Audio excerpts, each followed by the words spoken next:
Xenoblade Chronicles 3 is a action RPG developed by Monolith Soft and published by Nintendo. Well, Monolith Soft is owned by Nintendo, so that makes this a first-party game developed and published by Nintendo, and is a sequel to 2017 Xenoblade Chronicles 2.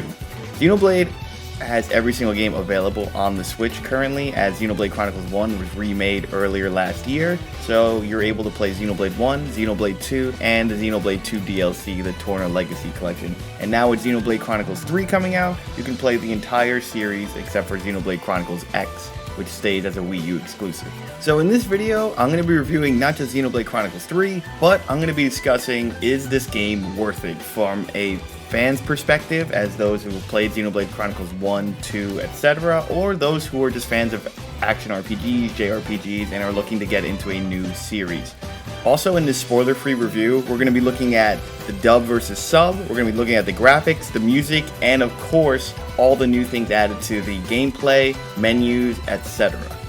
But before I totally go into it, guys, don't forget to subscribe to the channel, help me out, comment below your favorite Xenoblade Chronicles game, maybe your favorite character from it, and what you're most excited for. Thank you, and well, let's get into this. Xenoblade Chronicles 3 is a long game. So Xenoblade Chronicles 1 is notoriously long due to all its side quests, but it's around a 50 to 60 hour game on your first playthrough. Xenoblade Chronicles 2 was notorious for having a very slow start, but it turned out to be, well, I'm going to say it right now, personally my favorite game.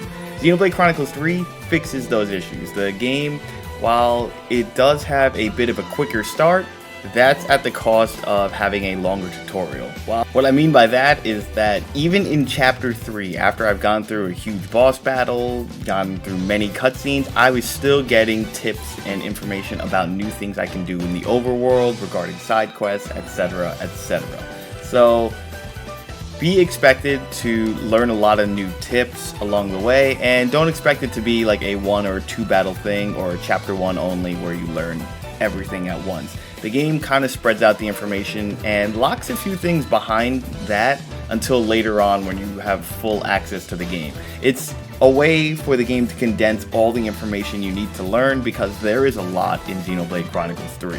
The biggest change obviously is you have 6 party members now, and while you think 6 party members you would go through a lot of battles quicker, it really doesn't change anything too much. The battles are essentially the same. You are in a pseudo action RPG, you have your auto attacks, you have your talent arts, you have new things called fusion arts, and you have a really cool thing called Ouroboros arts, which are the mechs. If you saw any of the trailers of the game, but you turn into like a giant fusion mech, and you actually have more talent arts when you do that. You're able to combine everything, and it's essentially the same battle system you've come to know and love. It just has a lot more intricacies to it due to different class races and, well, like I said before, Ouroboros. But if you played Xenoblade Chronicles 1 or 2, you kind of already know what you're doing with it. Exploration is essentially the same, though I would say it doesn't feel as open world as Xenoblade Chronicles 1 or 2, but it does feel just as wide, and the sense of exploration is not gone. There are so many areas I know I want to come back to later. I marked on my map. So that idea of exploring the whole world and losing yourself in it is still in it in Xenoblade Chronicles 3. You're going through more areas, but they're not as big as the previous game. So there's a trade-off for everything. Like before, you have a shorter introduction, but you have a longer tutorial. Here you have smaller areas, but they're just as wide, kind of thing. Now, due to this being a spoiler-free review, I don't really want to go too much into the plot, but essentially it's a very generic science fiction introduction. Each character is a part of a colony, which is part of a giant war and battles, and they are essentially raised as soldiers their whole life. They don't know too much about anything past their life other than you would live the fight, you serve 10 terms, which is roughly 10 years in Xenoblade Chronicles time, and after that you will return to the queen or as a spirit and all that. There's nothing too much beyond it, but their world has gotten in for a shock when they see a old person. They've never seen, wrinkles, they've never seen old humans. It's a kind of cliche science fiction thing where an old person brings shock. But beyond that, you're going to learn about each character's life, their past, how they deal with their own mortality and how war has affected them everyone comes from a different background, and they all look different. Xenoblade Chronicles 2 fans might really recognize a lot of the races where they come from, but overall, the game really picks up once you become an Ouroboros. Now, before I go into the gameplay intricacies, I just want to go over some things that people will have questions on for Xenoblade Chronicles 3. How are the graphics? Well, the graphics are pretty good. I mean, they're pretty much on par for what I would say Xenoblade Chronicles is. It's not as good as the Xenoblade Chronicles 1 remake, and it's not as anime or cell shade bouncy. I'm not just sure the word I'm looking for bright kind of textures that Xenoblade Chronicles 2 had. It's kind of a mix between like Xenoblade Chronicles X, Xenoblade Chronicles 1, and nighttime of Xenoblade Chronicles 2. I've played on my TV and I've played handheld, and I have to say, there's not too much of a difference. I really feel like it's a really good balance between handheld mode and TV mode. I know it's 720p versus 1080p, but honestly, if you're a fan of Xenoblade, you're not going to be noticing the difference when you're playing on the go. The music is awesome. I think the battle theme is great.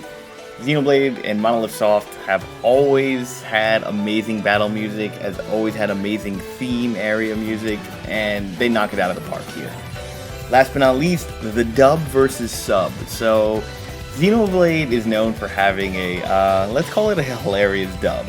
It's never been the greatest, but it's been iconic in the sense of it being bad but good.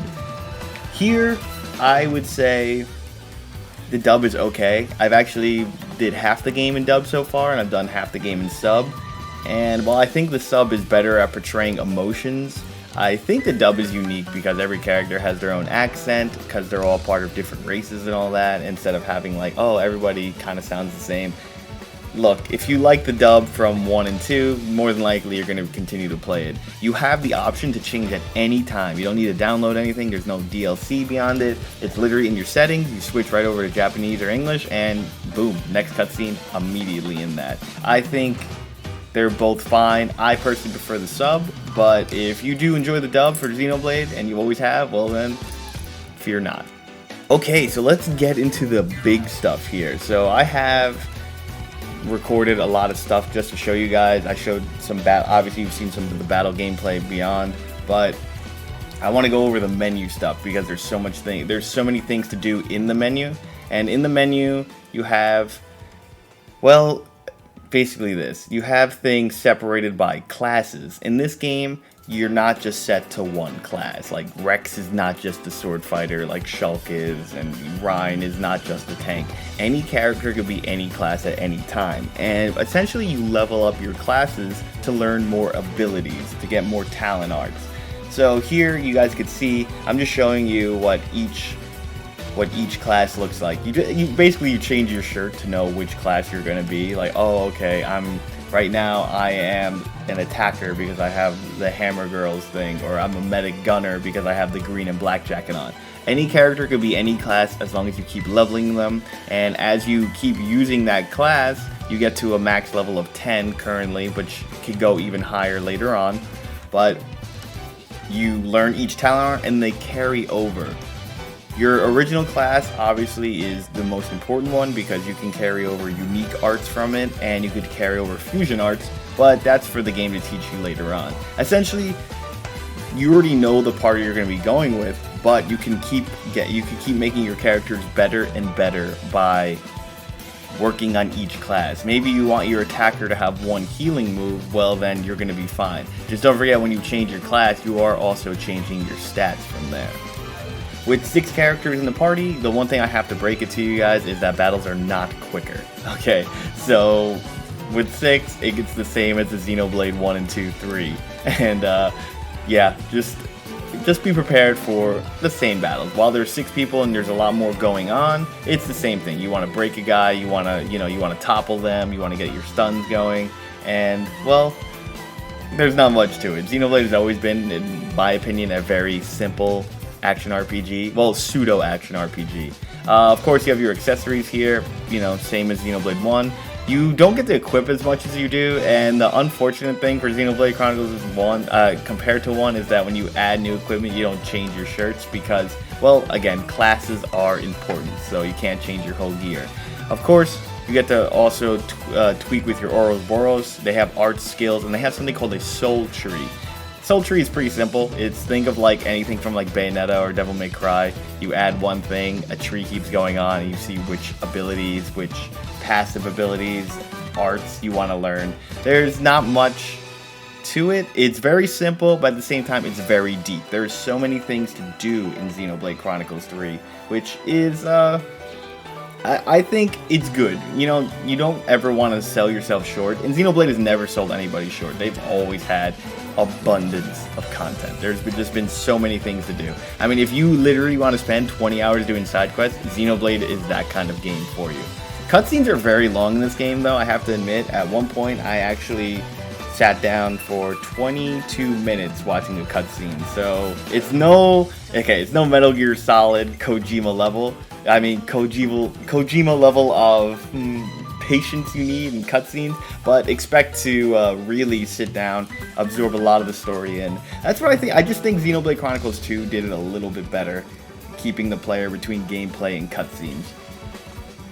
Last but not least, though, as I said before, you have your maps, you have all your other basic things, but they added quests to be very accessible. I think quests are very easy to go through. You can always see them on your map. You could actually go to any location of the quest you want. You can warp, but the game will always tell you where the main quest is. You can also press Z, L, and Y. It'll give you a main trail, the fastest way to progress the game. That way you don't ever lose yourself, or you're like, oh man, how do I get over there? Because remember, these landscapes are very wide, and sometimes there's mountains you can't go over.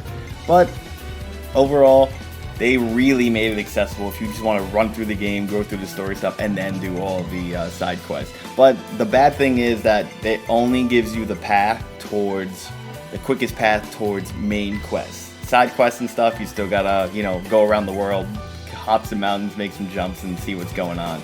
The exploration is not as good as Xenoblade Chronicles 2, but again, this game, when I look at it, this feels like a combination of everything they've done from 1, 2, and X, and they kind of threw it together. While it doesn't make it the greatest game out there, or even the best Xenoblade, like I said, I really think Xenoblade Chronicles 2 was, like the pinnacle of Xenoblade. This game really does try to advance what Xenoblade is for its fans, for what it does for its players, and is really accessible to new players. Is this game worth it? Absolutely. If you're looking for an action RPG, a JRPG, something to sink your time into, maybe, get a good plot, this is the game, alright? It's hard to find a lot of good action RPGs, like, in a classic way. This is the closest thing to a classic RPG we're gonna get, besides those 2D remakes, 2D, 3D retro remakes. And, well, Nintendo, I would give this game probably an 8.5 out of 10. Like I said, I think Xenoblade Chronicles 1 was like an 8 out of 10, and I think Xenoblade Chronicles 2 was about a 9 out of 10. This is right between it. Monolith Soft has done it again. I really hope you guys enjoy it. Fans from Xenoblade Chronicles, let me know your favorite one in the series. Those who are looking to get into the series, let me know if you're going to start off with this one. And other than that, thank you guys. Have a wonderful day, and take care.